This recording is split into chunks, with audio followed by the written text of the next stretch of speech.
Welcome to Falling Through the Cracks. Feel alive and thrive with Dr. Rebecca Risk. Do you ever feel that even though nothing seems seriously wrong and you pass all the medical tests, that you still feel that your health, pain, and fatigue are completely out of control? It doesn't have to be that way. Listen to the tips and suggestions given on our program today and take back control of your health. Now, here is Dr. Rebecca Risk.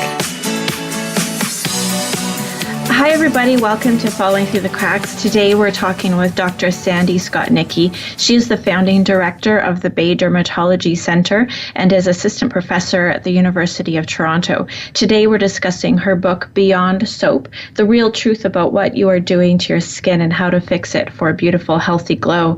So, Dr. Sandy, welcome to the show. Thank you so much for having me. This is great. So, what inspired you to write this book?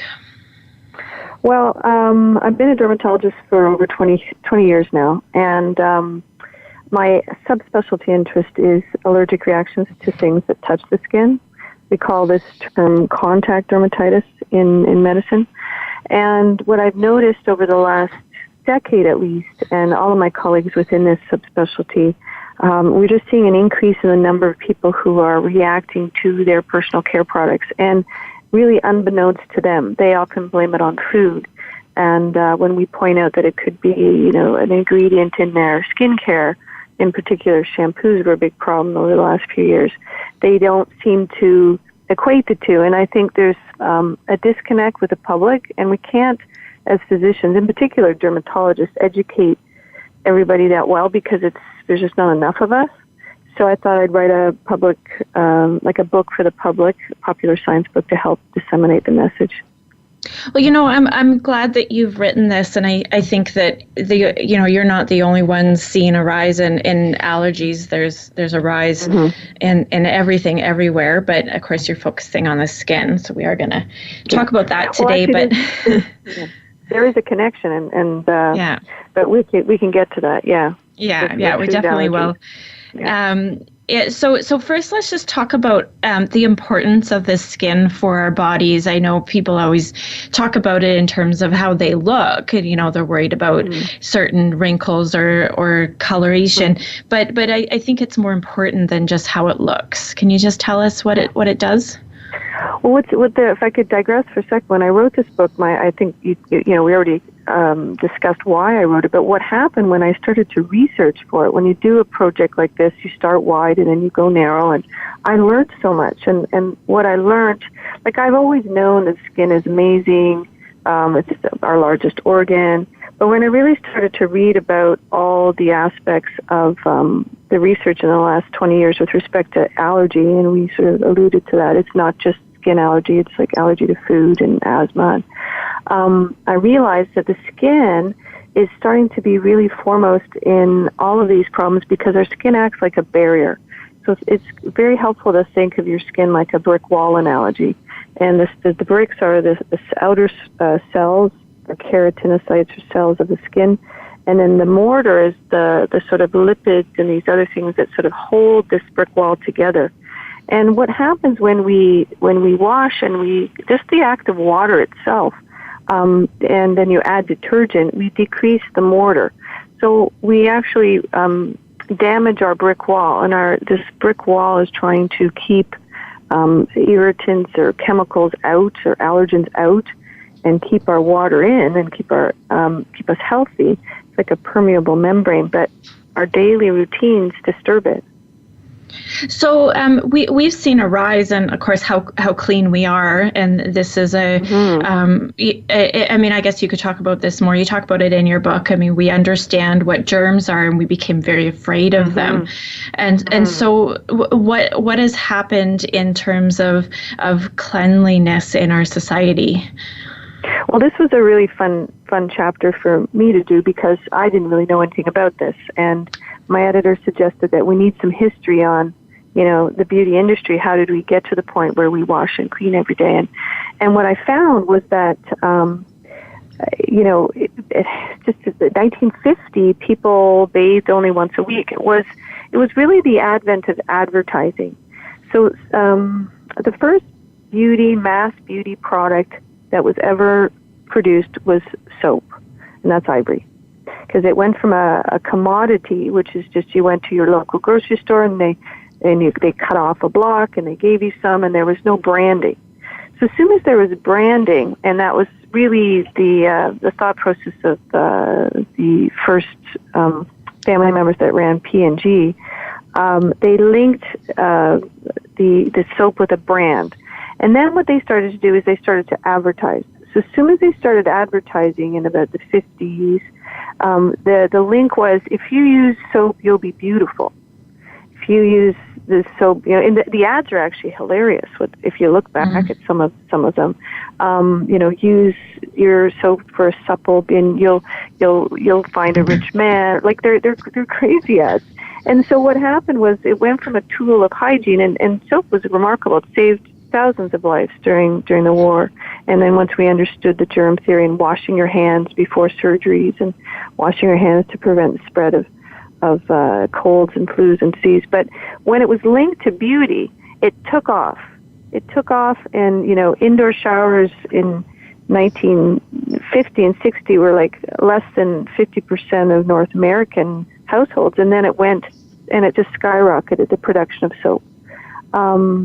So that's how sort of the patterns have cleaned. So now what's happened is we equate a daily shower and washing and our hair and everything, and washing our kids every day with something that's healthy because we've been told to do this by advertising. But actually it's counter to the academic literature. Washing and cleaning too much is detrimental to your skin. In particular, old-fashioned soaps that are pH balanced. So, this is interesting because what most people do, especially when they have a problem, is they'll clean it more. Yeah. More. And and then they'll use more products and different products, which you talk about in your book, that then the products end up being the problem, and then they use more of it, and they're going in this cycle. Yep. Yeah. One thing you talk about as well is the skin's microbiome, and I think that's important to talk about because we're so afraid of germs, but we don't realize how some bacteria is beneficial. We know about our gut now; this has become a thing, and I think people understand that more. But the rest of our bodies, I don't think we quite have that awareness of. Well, unfortunately, we're still in the very early stages of the skin microbiome as far as research. But what we do know is, you already alluded to it, that the microbiome is the bacteria, viruses, fungus, and other organisms that live on us and in us. And they're critical to our health. And we're just starting to realize that in the last 20 years.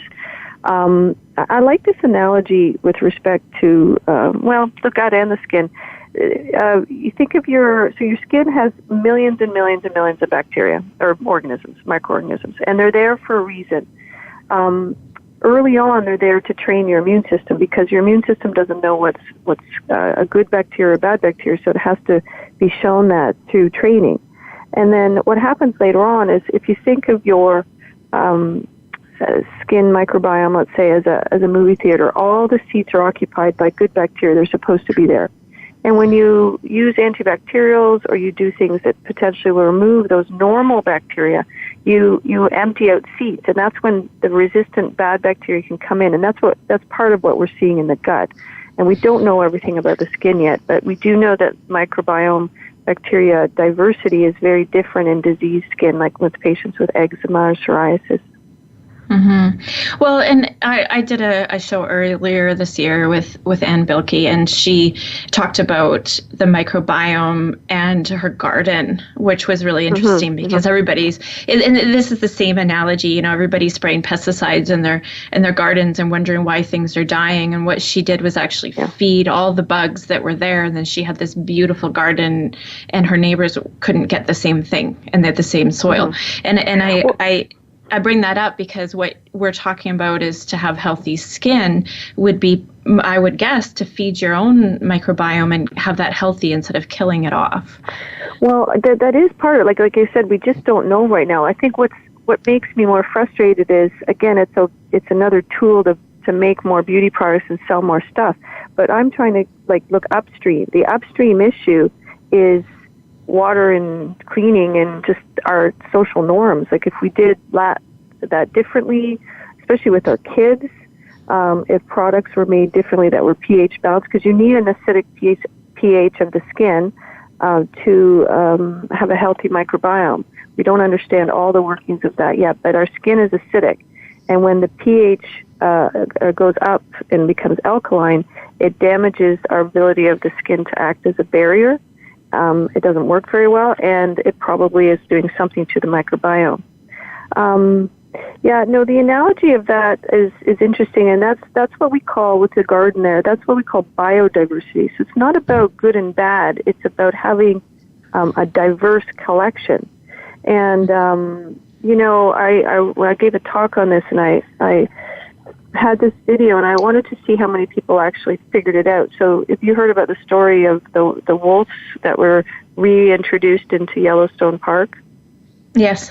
Yeah. Yeah, and it changed the whole, it not only changed the animals, but changed the landscape, like the rivers and the plants. When you don't have diversity, when you take away all the bad ones, or you have too many good ones, there's not a healthy balance. And it's the same with the gut and the skin. The issue with the skin is we don't know everything yet, but I do know this, that we've definitely changed it with our modern grooming habits. And we've done it in an exponential graph, because really, I'm not sure how old you are, but my great-grandparents would have bathed once a week, maybe, and they would have sponged. And this rapid change in how we've taken care of our skin and really removed or changed probably the microbiome, I think has resulted in disease, and that's what's been known as the hygiene hypothesis, or now it's called the biodiversity hypothesis. Well, and there has been a rise in eczema. When I was growing up, there wasn't very much of it. And you talk about this in your book, about how common it has become. And do you think that there is a link to that and all these products and this cleanliness? Most definitely, yeah. I mean, it's not every dermatologist and academic agrees, but you know what? What I found was that, again, when I was researching for this book, I read so much outside of my own specialty, and you don't know what you don't know, and a lot of physicians work in silos. And what I realized was all the research that was going on with the skin barrier and the sort of, changes in the pH, which lead to this leaky skin, which can potentially trigger atopic dermatitis in patients who are genetically predisposed. So think of your skin like the ultimate barrier. And when you wash with a high pH soap, you damage that brick mortar, right? And so then it's leaky. And then allergens can come in, or just think of them as chemicals. And that can jumpstart eczema in people that already have a genetic predisposition, like say their mom had eczema or their dad had eczema. And that seems to be what's turning on a lot of these people. And if you look at the incidence of eczema in children, in 1949 it was around 5%, and now it's just under 30.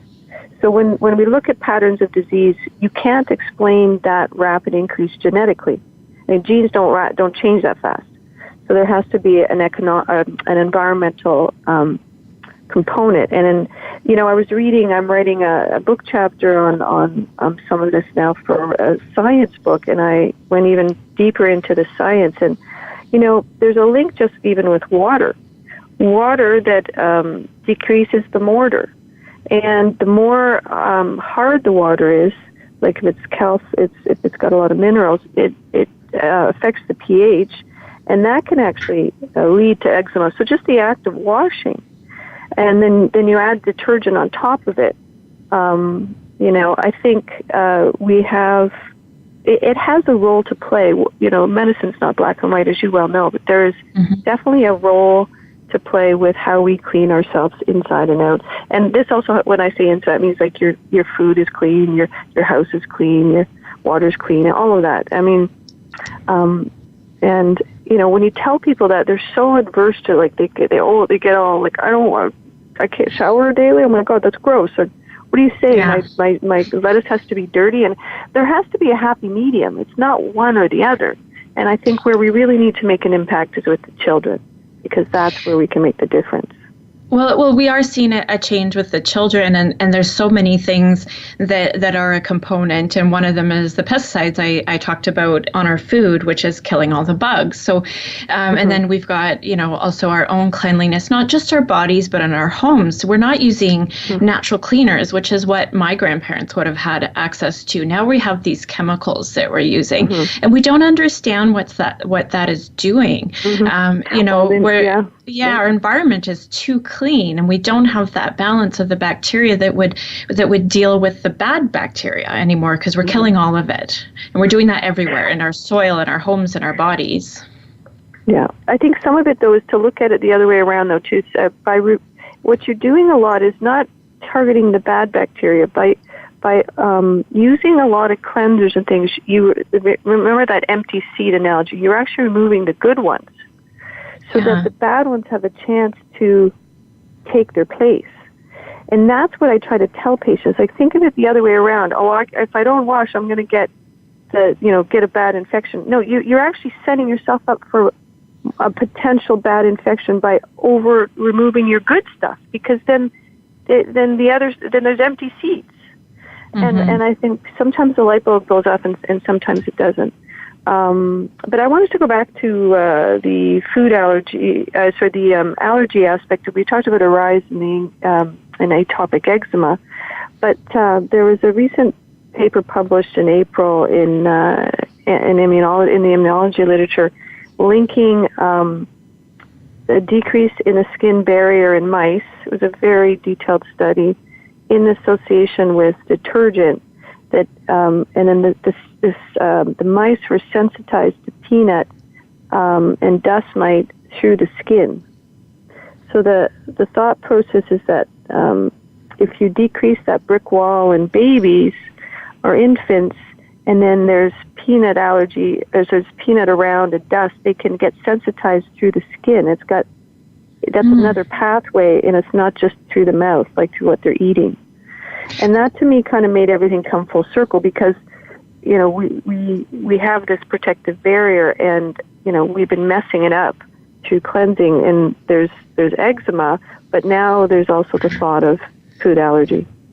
That's quite interesting, and I want to talk about that more.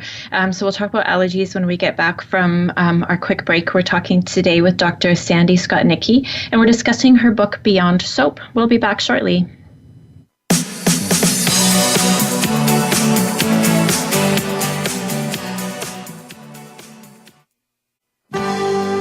Your life, your health, your network. You're listening to Voice America Health and Wellness.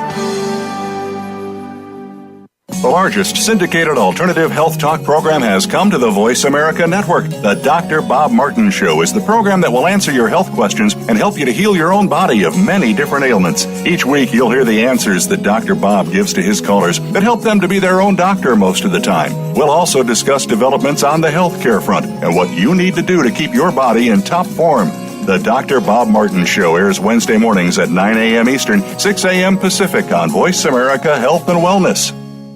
The Voice America Live Events channel is here now to showcase your corporate, individual, or organization's live event. Visit voiceamerica.com/live events to see all of our past live events and find out more. Whether it's a multi-day conference, special speaker, or single-day event, we've got everything to make your event a success. We can do a few hours or a few days. For more information about taking your event to the next level, call Jeff Spinard at 480-294-6417 or email info@voiceamerica.com. Again, that's Jeff Spinard at 480-294-6417 or send us an email to info@voiceamerica.com. Voice America is where you are and where you want to be. Join us around the globe as we broadcast live from some of the most interesting events available. Don't forget to view all our live events, including on-demand access to past events that you may have missed by visiting voiceamerica.com/live events.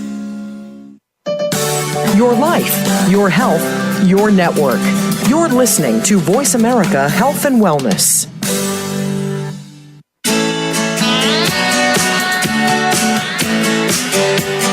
You are listening to Falling Through the Cracks with your host, Dr. Rebecca Risk. To reach the program today, please call in to 1-866-472-5792. Again, that's 1-866-472-5792. You may also send an email directly to Dr. Risk. The email address is anantacalgary@gmail.com. Now, back to Falling Through the Cracks. Feel alive and thrive. Hi, everybody. Welcome back. Today we're talking with Dr. Sandy Skotnicki, and we're discussing her book, Beyond Soap.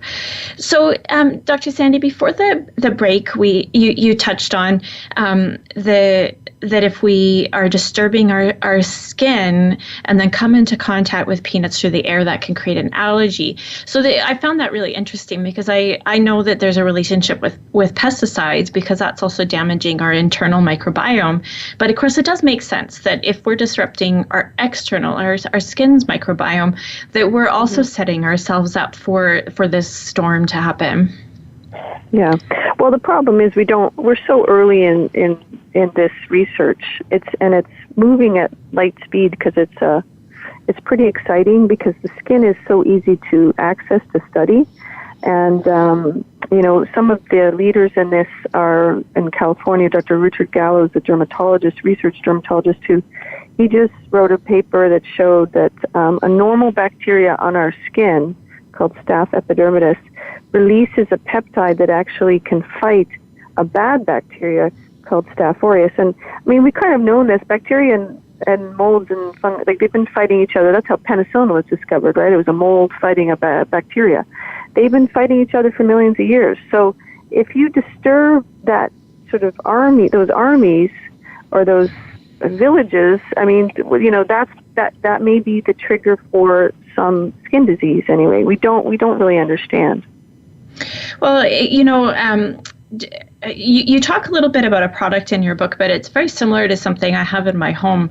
It's a little machine that will put out a bacteria back into the air, and I use it because I have animals and I want to just recreate a balance with that. And so it's basically reintroducing the bacteria that could be lost with over cleaning or whatever. And I find it very helpful. And so it's interesting that these things are coming up, that we have access to those now. I also travel with this bacteria. So when I go on an airplane or in a hotel. Where do you get the live bacteria? Yeah, it's called Better Air. And you can get units that go on your furnace. I just have one in my bedroom. And then there's a little spray, so you can travel with the spray. So I spray it in my car, and I travel with it. I spray it definitely in the airplane because he told me about the studies they did in airplanes. And, it makes sense that this is something that we need to now be reintroducing because we've spent years killing it off. And our fear of germs, once we, understood germs, we started to go, they're all bad and kill them. And now we're going, okay, now we've got super germs and super bugs and we've got to get that balance back into our environment. Right. That's the hard part, trying to get people to see that because there's the fear aspect. But, and again, if you write a book that's easy to read, like one of the things that I really loved about the book, and it wasn't my initial reason to write the book, was this whole sort of, well, it's changed how I look at skincare. It's changed how I wash my children. It's, not all natural is good. A lot of natural is bad. Not all synthetic. It's just sort of the things that we're trying to get across to patients, and we do it in a readable book. You can really help a lot of people. And wade through all the nonsense that's on the internet and Instagram. Yeah, which is an issue. So your book is very simple to understand. And one thing you talk about is the why these products are causing an issue. So you said earlier that you specialize in the allergy aspect of dermatology. So what kind of things are you seeing that are on the allergy side? Well, again, if I could digress for a second, a lot of times we'll have patients come in and they have had rashes for a while, or they have reactivity, and they're like, oh, so, all I use now is natural stuff. And so the first thing I want, and one of the things I wanted to get across in the book was that a chemical is a chemical, whether it's synthetically made or naturally made, and your immune system has to deal with it. And so you can become allergic to something that's plant-based. Like I always say poison ivy is natural. So unfortunately, what we're seeing a lot of increases is reaction to natural-based skincare because it's not regulated very well. And essential oils in particular, they have many great benefits, but they can also, inside the essential oil is hidden many allergens. And then, of course, you've got your synthetic fragrances or just fragrance in general. And then some of the preservatives. There we had a huge, and we still are seeing a big reaction to a preservative called methyl isothiazone. We short form it MI, and then some formaldehyde preservatives. And then there are hair dyes and lanolin and some nail products that are quite allergenic. That sort of rounds off the top categories. But the knee-jerk response by patients to go more natural when they have rashes, I think, is part of the issue and part of the thing that makes us frustrated as dermatologists because they can also cause allergy. Whether something is toxic is a different question. Is it good for the earth? Can it be a hormone disruptor? But when we're talking just straight rashes, natural products can be just as problematic as synthetic products. Well, and that's good to point out because, sometimes when I have somebody come in and go, well, why can't I eat, this certain food or this whatever, it should be good for me. And I have to explain it doesn't matter. If your body's reacting to it, you're reacting to it and you need to stop. That's the bottom line. I always like the poison ivy's natural, and they go, oh, yeah, okay, that makes sense. Yeah, yeah, exactly. I mean, it's a plant. It's a beautiful plant. Oh, it's a green plant, but it can give you the worst rash around. No. Well, one thing I want to talk about is the beauty industry itself. I think a lot of people assume that products out there will be safety tested and will be protecting them. Is that and somebody's protecting them from issues? Is that the case? Well, I think, again, if we look at I'll talk about the U.S. first. If we look at the U.S., the cosmetic and safety, what is it now? It's called the cosmetic, well, it's part of the Food and Drug Act. It's under the Food and Drug Act, it's for the FDA.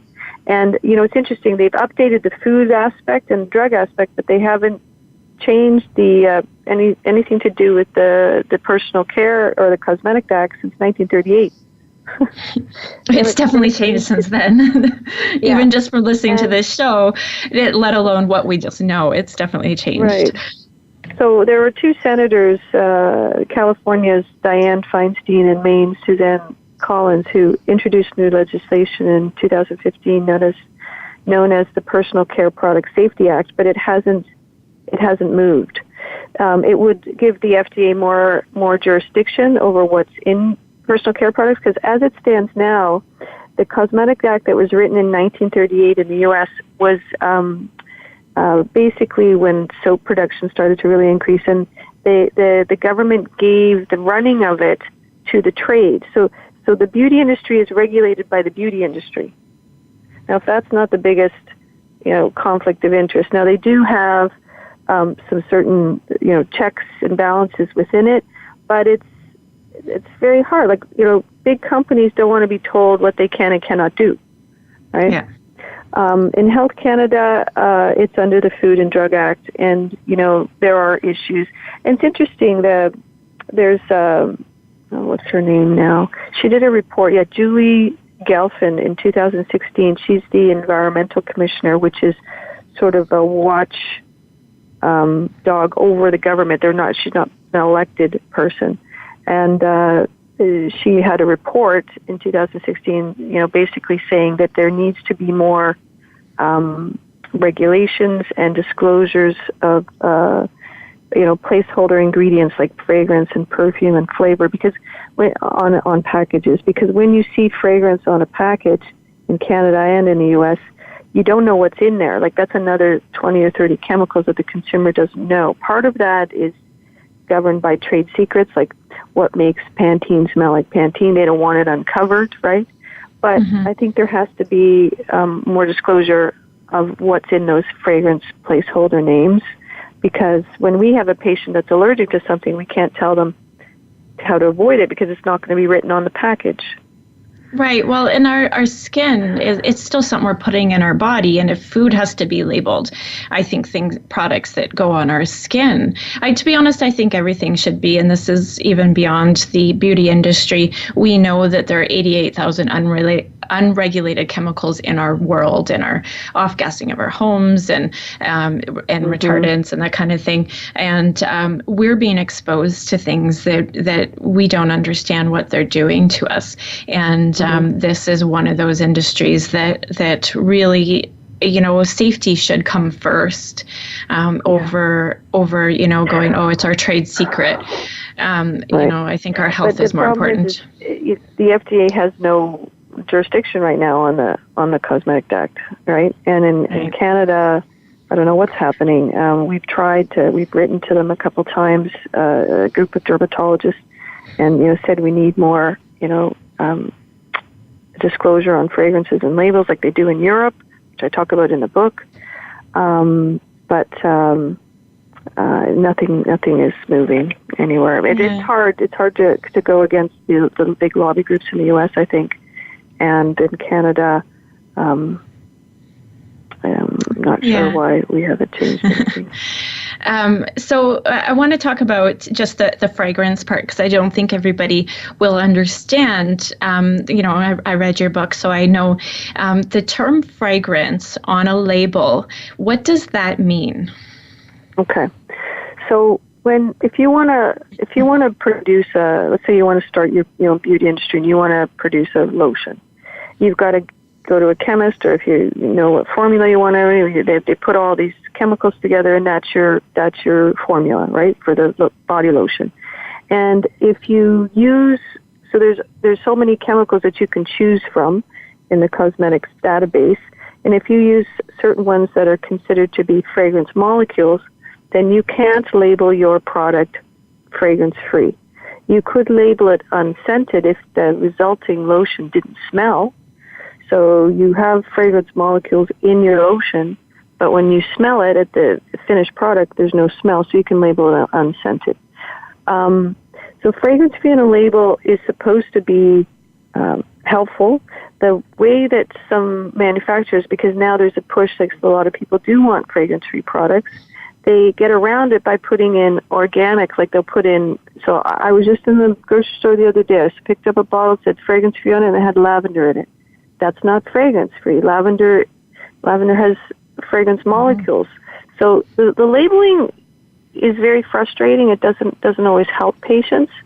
So fragrance on a label is, when you see that on a label, it could be another 30 ingredients, as I said, but it could also contain some botanical, like lemon or lime or citrus, and still have a fragrance-free label. Well, okay, so I that's also interesting as well. So you picked up something that wasn't fragrance-free, but it said so. And I know from my experience, because I'm quite sensitive to a lot of things, that I will always smell something before I buy it, because something will say unscented or fragrance-free, and it is definitely not. And, I not only is it my own issues, but I work with people who are sensitive, so I can't use any products that have smells, as I'm sure you know. But I can't trust the label. I have to smell it to know. And part of that is, again, people don't equate lavender's not a scent or rose is a scent. Of course it is. That's and they can make synthetic variations of that, but they're still chemically similar. Whether you have the chemical structure of whatever rose sub-variety made in a lab or natural, it's still the same chemical. And that's still a fragrance, but people don't equate that. They're like, oh, well, and people will have rashes. Patients will have rashes, and they'll say, are you, I told you to go fragrance-free. Oh, yes, I'm doing everything fragrance-free. And then I sit down and I go through their products, and they're using something with essential oils. I had a patient last week who had these episodic, severe facial swellings in eyes and her whole face. And she came from a distance. They happen periodically, maybe once or twice a month, and they were very debilitating. And I patch tested her, allergy tested her, and she came up severely to ylang. And do you want to know what she has in her house? What? A diffuser. Of course. So she diffuses essential oils. And she doesn't do it all the time. And she has never equated, like, because it's a delayed reaction sometimes, but with each one it was getting more severe. But I got off track there. But anyway, fragrance is very complex, and labeling isn't always helpful. And you've got to also think that plants are fragrances. Well, and I think that's important that you brought up, even though she was using a diffuser, she probably thought it was natural and didn't think about it. Yep. But also I counsel people every day, even if because I'm dealing with people who are chronically ill, and I don't know if the chemicals in their home are bothering them. So I have everybody do a chemical detox and just change over to natural products so that we're not adding to any issues. And it's very important to do that anyway, because we don't know what these are doing to our bodies, but also, using those scents in your home and how many things we're exposed to, especially when there's no regulation on a lot of these products, they can, and as you say, be a delayed reaction. So we don't know that they're causing us harm. Mm-hmm, mm-hmm. Yeah, well, the regulation is a challenge. And I gave a talk a couple months ago, and I said, hypoallergenic is not that well regulated and sensitive skin. And I had a patient, or a person in the audience come up and say, well, hypoallergenic is regulated because there's a test in Health Branch Canada, and I'm like, well, yes, there is, but it's not good. They've done studies where they go to the drugstore. This is one came out of California, and there was one in Europe where they just go and buy 100 products that say hypoallergenic or sensitive skincare, and then they actually examine all the ingredients, and they all have allergens in them and things that are irritating. So how is that being regulated? What they try to do is they try to put less, but they don't always have to, because it's not a regulated term to the extent that it should be. So, I find it frustrating. We get frustrated as dermatologists. Yes. Yeah, and I understand what you're saying. So there's that if it says hypoallergenic, it may still contain some of the top chemicals that are allergens, and just maybe a less component. Yeah, and so then you can buy something that says that and still react to it. Totally, and that's part of why I have lots of people in my office, because I'm using all this, I'm using all that, I'm still having a problem, and I'm like, pulling my hair out.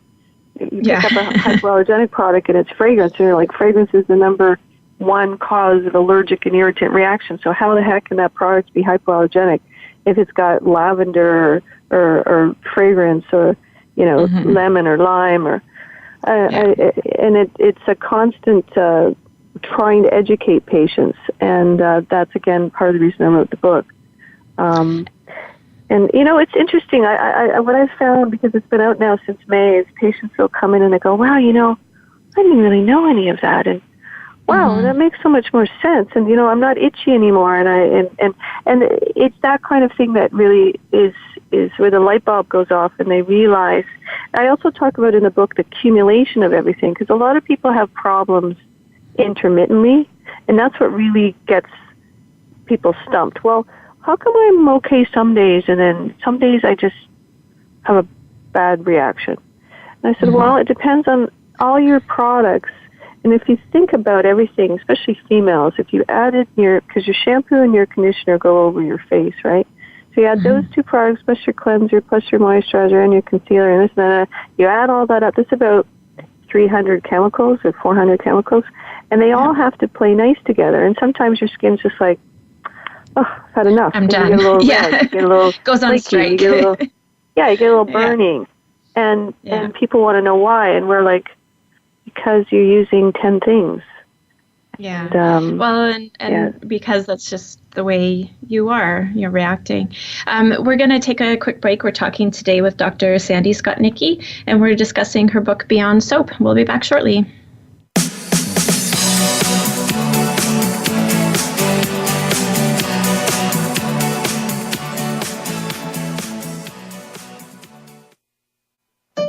Opinions, options, answers. You're listening to Voice America Health and Wellness. Take us on the go. It's even easier now. The Voice America Talk Radio Network has a mobile app for iOS, Android, or Amazon Kindle. Visit the Apple App Store, Amazon, or Google Play to download the app powered by Aircast. It's free and no registration is necessary. In minutes, you could be enjoying your favorite Voice America Talk Radio host no matter where you are, in the car, out and about, while traveling, or anytime you can't be close to your computer. Catch up on the archives you've missed or discover new shows on the spot. Search Voice America at your favorite app store. What causes us to be sick? We're not talking about the actual illness or the scientific cause of illnesses. We're talking about your body and health. Listen for the healing whisper of return to peace. Each week, host Dr. Marianne Chase shows you how to listen to your heart to identify poor health, stress, and disease. You'll learn how to heal energetically and spiritually as well as physically. It's time to depend less on the drugs and more on the heart. The Healing Whisper airs live every Friday at 11 a.m. Eastern Time, 8 a.m. Pacific on Voice America Health and Wellness. We're on the pulse of the world with great shows and hosts. The Voice America Health and Wellness channel is also on Twitter. We've got ideas to keep you healthy, breaking health news, and more. Follow us on Twitter at VoiceAM Health. That's at VoiceAM Health. Opinions, options, answers. You're listening to Voice America Health and Wellness.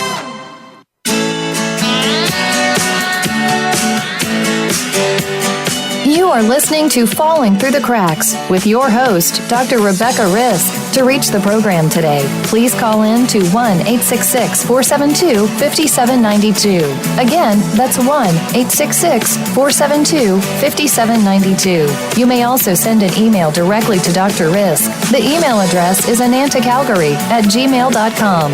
Now, back to Falling Through the Cracks. Feel alive and thrive. Hi, everybody. Welcome back. Today we're talking with Dr. Sandy Skotnicki, and we're discussing her book, Beyond Soap. Dr. Sandy, so we've talked about, what the issues are with beauty products and the allergies that can happen. And in your book, you talk about a product elimination diet, you call it. So what is that? Well, so part of the reason, again, for writing the book was the increase in allergic reactions. So the only way to determine truly if you're allergic to something topically, now this has got nothing to do with what you're eating. So the only way to determine that is through a test called patch testing, where you see the dermatologist or the allergist and they put the chemicals on the back. They're left on for 48 hours, take it off, and then another 48 hours you see if you have a rash. And most people don't know that. That's the only way to determine if you're allergic to something. And the problem with that test is that it's very complicated for patients. I mean, they have to almost take a week off of work, right? It's Monday, Wednesday, and Friday, and you can't bathe the whole time because you can't disturb the patches. So what I was finding was over the 20 years of doing this, my waiting lists were getting longer and longer because there's only so many dermatologists in Canada that patch test. And so I'd see these patients, and I'd say, listen, and it was about probably 10 years ago, I said, here's a list of products that don't have the top allergenic things in them. Because, dollars to dimes, when I test you, you're probably going to come up to one of them, right? So it was a way of giving people something to try while they were waiting to be allergy tested, because I would like to test people if possible. It's just very time-consuming for them, and I'm only one person. So what I found was that if someone was allergic or getting irritated for something very common like fragrance or formaldehyde preservatives, stuff like that, if they removed it from their personal care products, and that means everything, head, face, body, and detergent, because what patients don't realize is that products aren't necessarily site-specific. Your shampoo, interestingly, won't affect your scalp at the onset. It'll affect your face. So patients will come in, and so I've had this face rash for like months, and I've changed everything's hypoallergenic, and I still have a problem. What's your shampoo?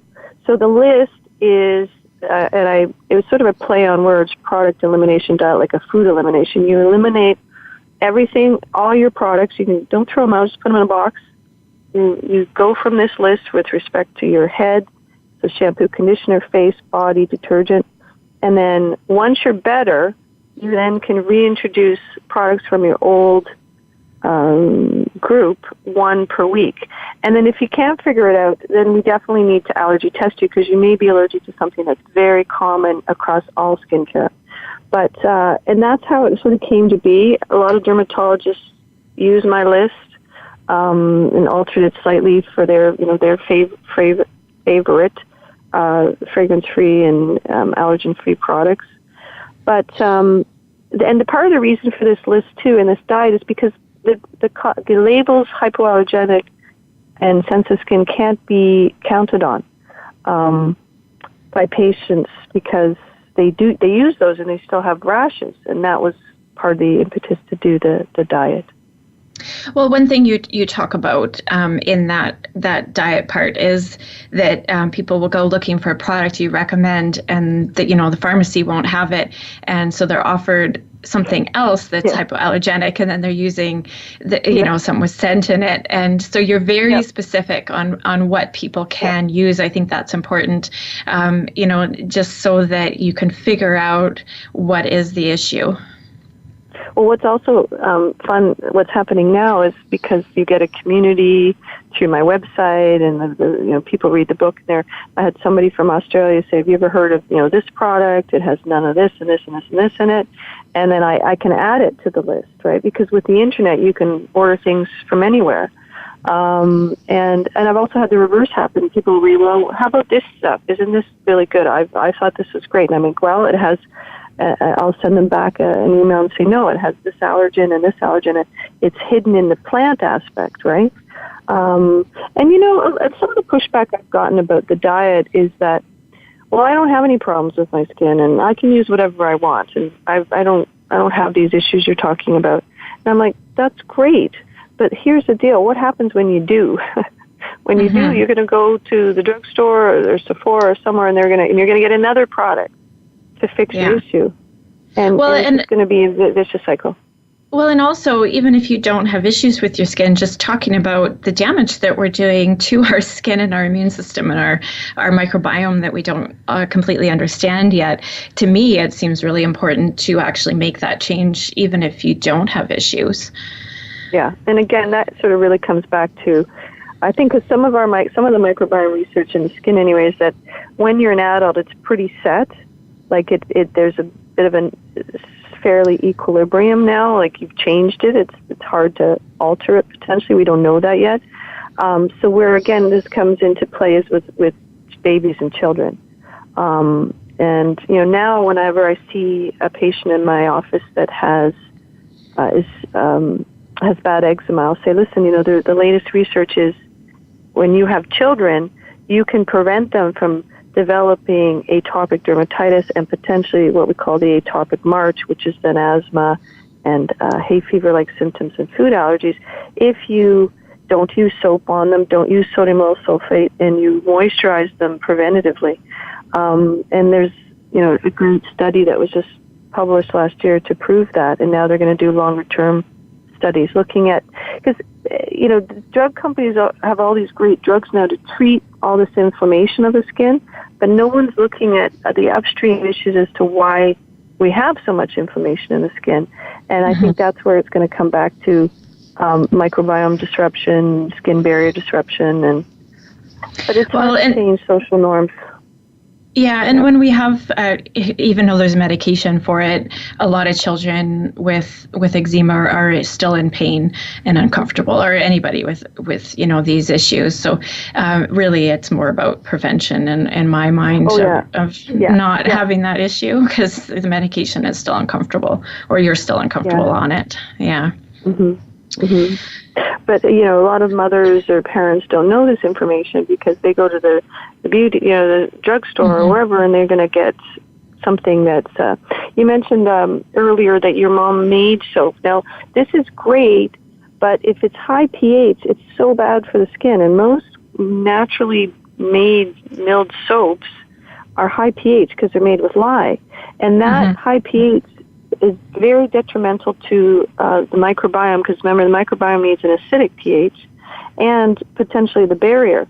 So we try to not have patients do that. And I think there's a big push towards go more natural. And with the soap aspect, it's not a good thing. The soap has to be pH modified, and water itself. Water is quite, in certain areas of Canada, very alkaline. And again, the pH of the skin is acidic. So we want to have a cleanser that actually helps to bring down the water the alkalicity of the water. And if you soften your water, you can decrease the pH of the water. Anyway, there's so many aspects, and it's really fascinating, but there's no doubt that over the course of the last 150 years, we have seen a huge increase in eczema, allergies, hay fever, and they probably most definitely has played a role, or the skin barrier has played a role. Well, yeah, with this discussion, it sounds like it. One thing I want to bring to people's attention that you talk about in your book is, you list all the 26 top chemicals, but of course that changes. You say the beauty industry changes, and you also talk about how if a natural product works, the label can change. Well, I've actually had this happen to me where I used something for years and all of a sudden I was reacting to it, and I, found online they changed their recipe, and then I couldn't use it anymore. So it's important for people to be aware of that if you think you have a safe regime, to just stay on top of it, especially if you start to have reactions again. Yeah, and then on that point, you can use something for many, many times, and after months of use, develop an allergy, because people often equate it to a first-time exposure. And it's the reverse. Allergy comes with repeat exposure. So it's probably something you've used for a long time and you think is safe because, I've been using this shampoo for 5 years, so why would it matter? Where that might actually be the issue because of the overuse. Exactly. Yeah. There's all these preconceived misconceptions with respect to allergy. Yeah. Yeah, and with them rising, I think we do need to understand them more. So thank you for bringing that information forward. And I know your book is a great reference. And then your website as well, you say in your book that you keep that up to date. So can you give us that information so people can find, your website? Well, it's basically just my name, drsandyskotnicki.com. But if you just Google Beyond Soap, it'll come up. But that's where I have all my links. I do a blog. You mentioned the top 26. It was the top 26 allergens and fragrance molecules that are regulated in Europe and required to be put on labels in Europe. I don't think those will change. They're actually adding more, another 130. But the allergens, the things that people become allergic to change from year to year because the beauty industry brings things in and takes them out, right? I mean, the part of the reason we had the huge increase in reactions to this one preservative called MI was because of the pressure to take out parabens. So companies started to take out parabens because of the fear of endocrine disruption, and then they put in this MI preservative, which caused a huge outbreak of allergic reactions. So there's ebbs and flows in what in skincare is problematic, and that's, when you publish a book, it's going to change. So yeah. By the time you were done writing, it was probably had changed. Yeah. So, which is the lovely thing about the internet is we don't have to go, that book's out to date. We can still read your book, understand the information, and then find the updated list on your website, which is great. Yeah. Well, yeah, and I want to thank you for joining me today. I really love this topic, and I'm glad that we were able to share it. Well, thank you very much for the insightful questions. It's nice to get a long format to really delve in and chat about things. And I hope my book helps people. It already has, and I hope it continues to. And I thank you for inviting me. It's very nice. Yeah. Well, thank you so much. And for anybody who wants more information on my story or my journey back to health, you can find that on my blog site at dr-risk.com. And be sure to follow me on Facebook, Twitter, Instagram, and LinkedIn. And you can always send me an email at anantacalgary@gmail.com. Thank you so much for listening today. Be sure to make today a great day.